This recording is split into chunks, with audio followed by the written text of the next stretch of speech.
and Jim Glasgow, Will County State's Attorney. That being said, Chief Marshal.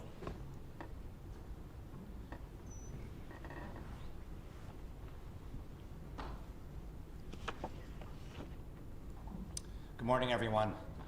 On behalf of the Naperville Police Department, City of Naperville, and the Will County State's Attorney's Office, we are so happy that you were able to join us for this very special day, very special announcement.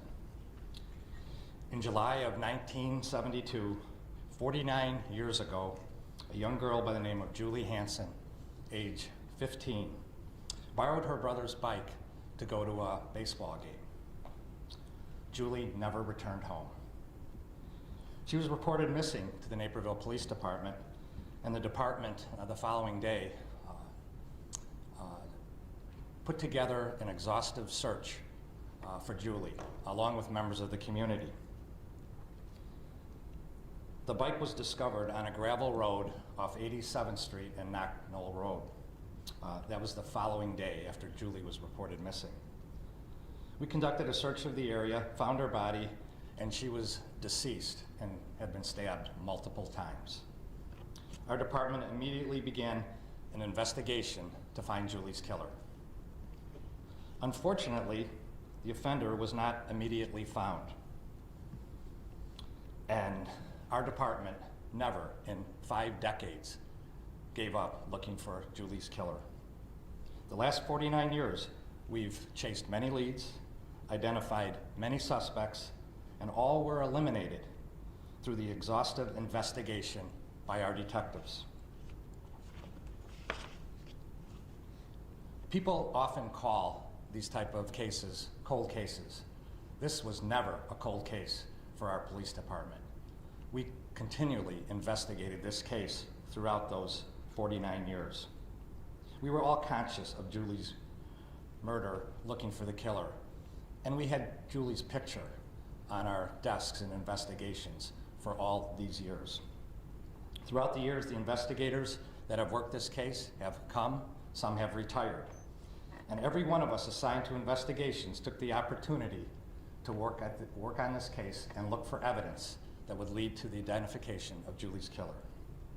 Tremendous advancements in the DNA testing and genealogy and the tedious efforts of the current group of our investigators that are with me on this podium today have resulted in an arrest being made in this case. The individual is in custody and charges have been filed. For these details, I would like to turn the podium over to State's Attorney, Will County State's Attorney, Jim Glasgow. Jim?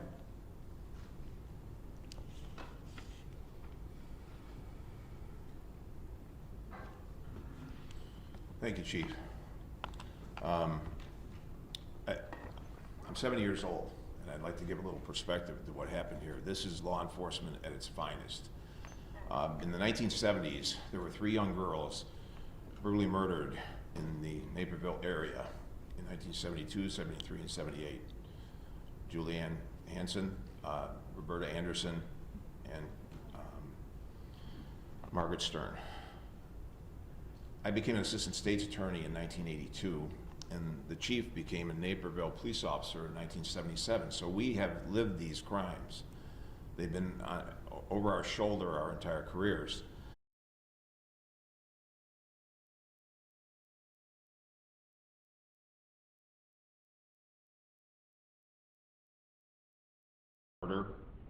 Different theories for a jury to consider. The case is still under investigation. I'm not promising additional charges, but when you continue an investigation, things arise, and we will deal with those as we find them. But we're prepared to go forward on the charges that have been filed. And Mr. Welpley is in Minnesota right now. He's doing court this morning on an extradition. If he refuses to waive extradition, I will seek a governor's warrant, and we will file that with the state of Minnesota. And then there's a procedure that will be followed. It takes anywhere from 30 to 45 days for that process.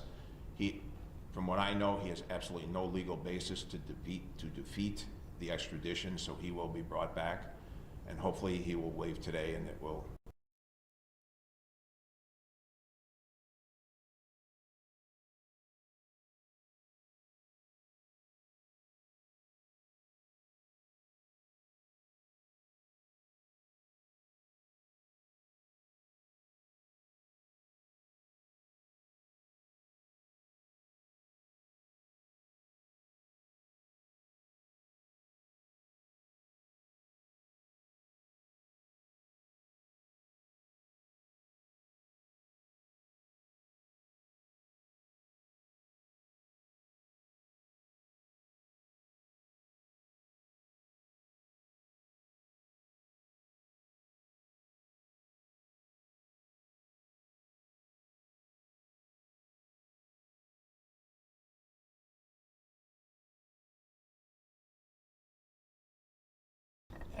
some of whom are here today. These investigators over the years, and I hesitate to call out specific investigators because there are so many people that were involved in this case throughout the past 49 years, but I feel compelled to list several of them. Mark Carlson, Jamie Griffith, Mike Cross, Dave Seneke, John Ripsky, Brian Cunningham, to name just a few. There were many more, again, that worked this case who are now retired.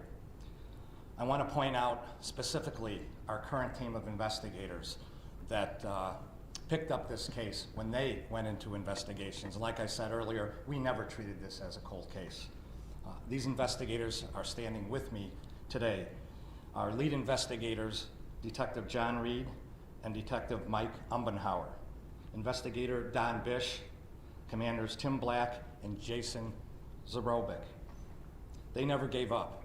They kept the faith that someday this case would be solved. It's a total team effort. They didn't do it alone. And I want to take this opportunity to thank everyone who had a hand in the charges that were announced today. I want to thank specifically the Hansen family that were with us throughout these 49 years and all the anxiety, the stress that this family had to go through this life-changing event for them. The Mounds View, Minnesota Police Department, the Minnesota Bureau of Criminal Apprehension, the Minnesota State Crime Lab, Misty Gillis, Senior Forensics Genealogist, who is here today, and Colleen Fitzpatrick with Identifiers International, LLC, Hudson Alpha Lab in Huntsville, Alabama, Forensics Analytical Crime Lab in Hayward, California, and of course, the Will County State's Attorney's Office. As you can see, we left no stone unturned. We accessed all the resources throughout this country that we had available to us to make this case successful. At this time, I would like to read a statement from the Hansen family. As you might assume, it has been a long journey for our family. We are forever grateful to all those who have worked on this case throughout the many years. We would especially like to thank Team Julie, who are truly Julie's heroes. Thank you. At this time, the State's Attorney, Jim Glasgow, and myself will answer any questions you may have.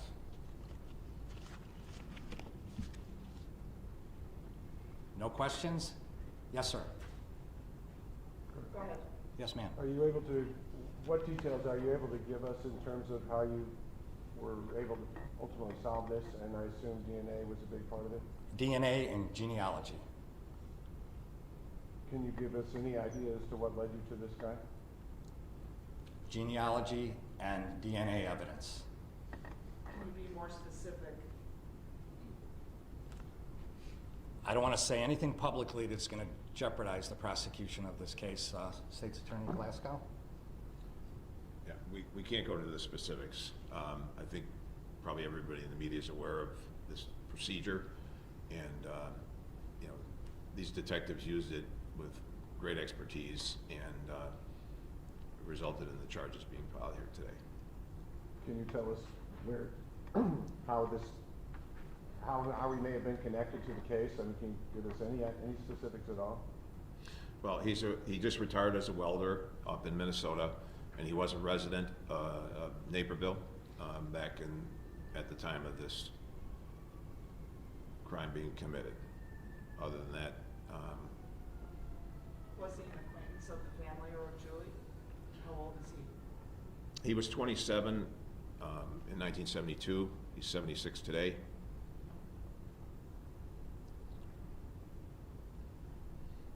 Did you use, was his DNA found through a law enforcement database or genealogical, like Ancestry.com?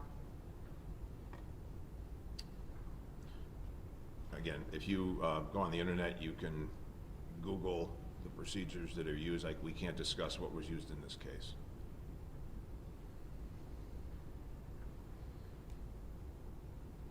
When will he, okay, you said he's being extradited.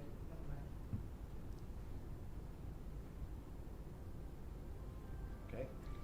All right, thank you all for coming today. And we have our communications specialist, Kelly Munch, will be handing out press release to everybody. So again, thank you so much.